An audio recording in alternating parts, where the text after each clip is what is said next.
Alors bonjour, ici Mike, je vais vous expliquer comment que la chaufferette au propane fonctionne. En passant, elle a un détecteur de monoxyde de carbone intégré. Donc, si jamais il y avait du monoxyde de carbone ou du gaz qui s'échappait, automatiquement, elle arrêterait de fonctionner. Mais quand même, dans les mesures, ils disent que ce serait mieux de ne pas dormir avec la chaufferette au propane et ne pas la laisser rouler quand vous n'êtes pas là, de ne pas la laisser chauffer. Donc, on l'arrête quand on s'en va, on la repart quand on est dans le dôme. Je vous explique comment l'allumer. Vous allez voir, c'est très simple. Donc, présentement, c'est à off. On rouvre la bonbonne qui est en arrière. On le met sur pilote. On pousse le bouton. Et en même temps, on pèse là-dessus. Et là, vous allez voir ici, regardez.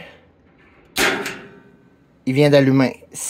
Mais vous avez remarqué, je tiens encore le bouton. On le tient un petit peu jusqu'à temps qu'on puisse le relâcher et qu'il continue à être allumé. Il y a 3 intensités. L'intensité 1. Là, elle vient de s'allumer. C'est celui-là du milieu qui est allumé. Il y a le 2 et le 3. Vous n'avez pas besoin d'utiliser les chaleurs plus grandes. C'est suffisant à 1.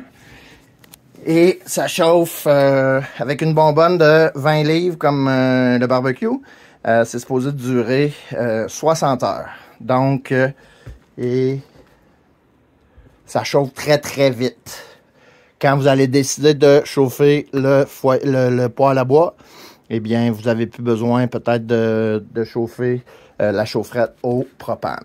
Alors voilà, merci. Très important, si vous buvez trop, vous n'êtes pas en état, on ne joue pas avec ça. Laissez-la fermer. On veut que ce soit sécuritaire. On dit de ne pas déplacer la chaufferette quand elle est allumée. Donc, on la laisse là. Et voilà. Merci.